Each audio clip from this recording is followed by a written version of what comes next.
For 12 seasons, Two and a Half Men entertained audiences with humor, chaos, and unforgettable characters.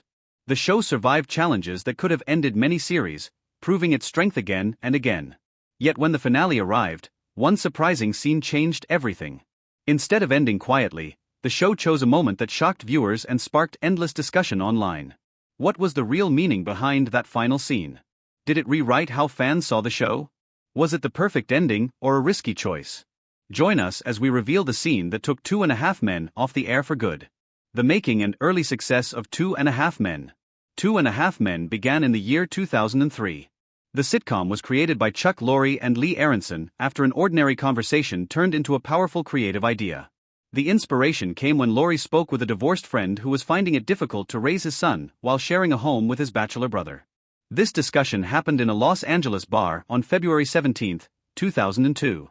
From that simple moment, the foundation was formed for what later became one of television's most successful comedy series. The original concept of the show was not the same as the version audiences eventually saw. At first, the story focused on a single father, his gay brother, and a straight son. However, CBS executives worried that the idea might create controversy and limit the show's audience. They encouraged the creators to simplify the setup. A new direction was suggested, focusing on a carefree jingle writer, his serious chiropractor brother, and the brother's young son. This revised idea felt clearer and more appealing, and it quickly became the final premise that moved forward into production. Even after the concept was finalized, getting the show on television was not easy. Just 2 weeks before filming the pilot episode, CBS nearly canceled the project. The main concern was the production cost, which reached $1.2 million per episode, far higher than most sitcoms at the time. To save the show, Chuck Lorre made a major personal sacrifice. He reduced his own salary by 25% and worked to renegotiate cast contracts. These efforts convinced the network to continue with the project, and on August 15, 2003, CBS officially approved the show. The famous beach house scene in the series was carefully designed to reflect Lorre's real Malibu home. On September 1, 2003, set designers visited his house to study its layout and style. They then recreated the environment on a soundstage so filming could happen smoothly while maintaining a realistic look. Another important detail was the theme song. Lorre himself composed the song, titled Manly Men, and completed it in just 47 minutes shortly before filming began. This quick creative effort became one of the show's most recognizable elements. Choosing the title for the sitcom was another challenge. Several names were considered, including My Brother's Keeper and There's a Crowd. None of these options felt right to the creators or the network. Finally, on September 5, 2003, only 17 days before the premiere, the title Two and a Half Men was selected. The name captured the relationship between the adult brothers and the young boy at the center of the story. The rise and fall of Charlie Sheen during Two and a Half Men. On September 18, 2006, CBS aired a marathon of fan-favorite episodes of Two and a Half Men during prime time. The special broadcast attracted nearly 18 million viewers, proving how powerful and popular the show had become. At the center of this success was Charlie Sheen, whose performance helped turn the sitcom into one of the most watched television programs of its era. His role as Charlie Harper made him a household name and placed him at the peak of television fame. Charlie Harper was written as a carefree bachelor who lived without limits. The character drank heavily, dated often, and ignored responsibility whenever possible. From 2003 until 2011, audiences followed this lifestyle week after week. Viewers found the character entertaining because he was humorous yet imperfect. He could be selfish, irresponsible, and flawed, but those same weaknesses made him feel human and relatable. Many male viewers saw him as someone living a fantasy life free from ordinary rules and pressures. The show reached extraordinary popularity during the 2008 to 2009 television season. At its peak, more than 15 million people watched each new episode. Charlie Sheen's natural charm played a major role in this success. His performance felt effortless, and audiences believed he understood the character completely. What fascinated viewers even more was the similarity between Sheen's public image and the personality of Charlie Harper. The blending of fiction and reality created curiosity and attention that kept people watching. By 2010, Sheen's success had reached a historic level. He became the highest-paid actor on television. When contract renewal discussions began, he was already earning $825,000 for every episode. Despite this impressive salary, Sheen asked for a dramatic increase. He demanded $2 million per episode, a request that shocked producers and executives. CBS and Warner Brothers initially offered $1 million per episode, hoping to reach a compromise, but Sheen refused to accept the proposal.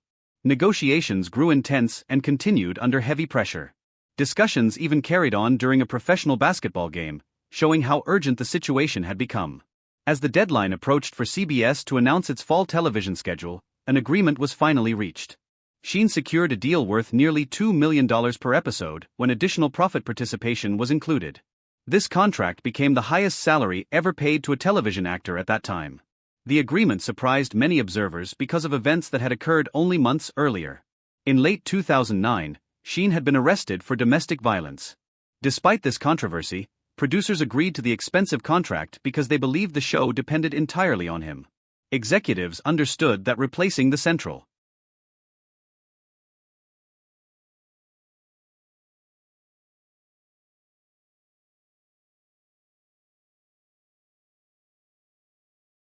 character could threaten the future of the series.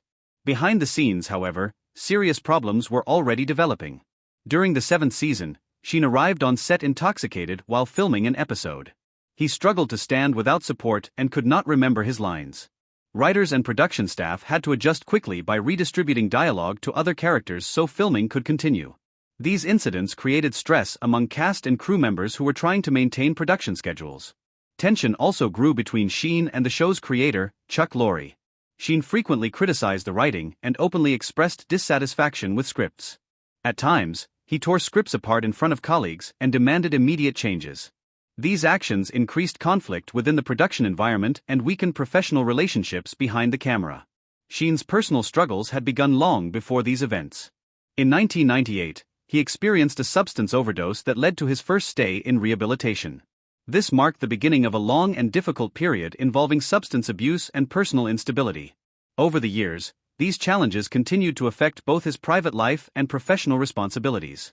On Christmas Day in 2009, Sheen was arrested again after an incident involving his wife, Brooke Mueller. Following the arrest, he entered rehabilitation once more. Although there was hope that treatment would stabilize his situation, improvement did not last. In October 2010, another serious incident occurred in New York City. While intoxicated and unclothed, Sheen damaged a hotel room, causing $7,000 in destruction. This episode was followed by another return to rehabilitation. By January 2011, conditions had reached a breaking point. CBS and Warner Brothers, the studio responsible for producing 2.5 Men, decided to halt production temporarily so Sheen could focus on recovery. The decision was meant to protect both the actor and the show. Instead of calming the situation, events became more chaotic. Sheen hosted a 36-hour party filled with disorder and heavy substance use, which ended with his hospitalization. Despite growing concern from those around him, he insisted that he was healthy and in control. During February 2011, conflict between Sheen and Chuck Lorre intensified publicly. In a radio interview, Sheen launched personal attacks against the creator of the show and used language that many listeners considered offensive. His comments shocked audiences and quickly became major news stories.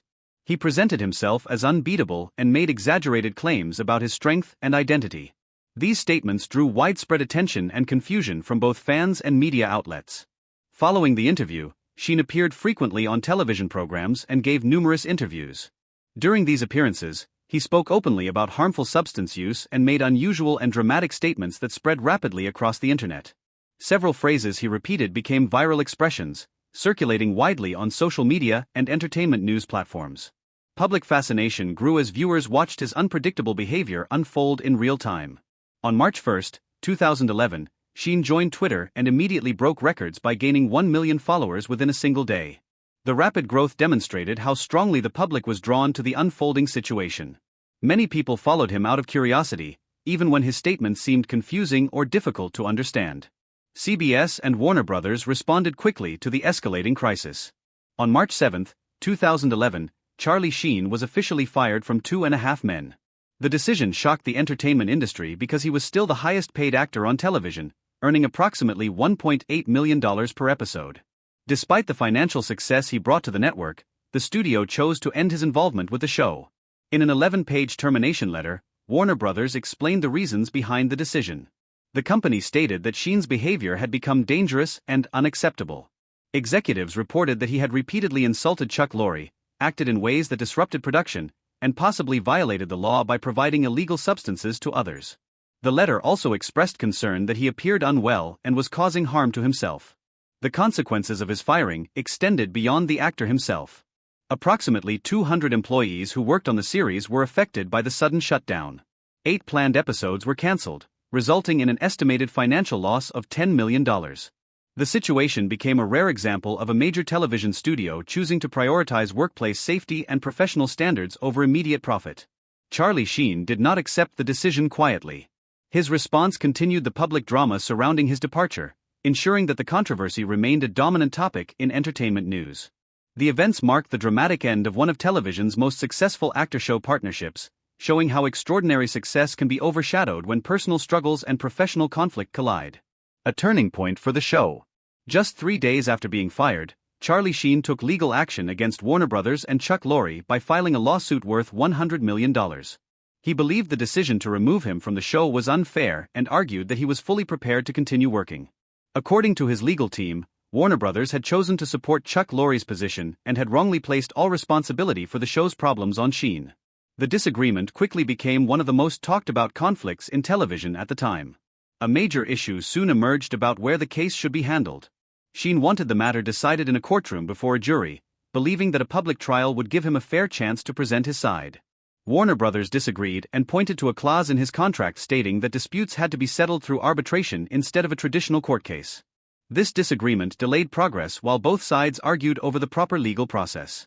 In June 2011, a judge reviewed the situation and ruled that the case must proceed through arbitration, as Warner Bros. Requested. This decision meant that the dispute would be handled privately rather than publicly. Arbitration often allows both sides to negotiate behind closed doors, which can lead to faster resolutions but also keeps many details confidential. By September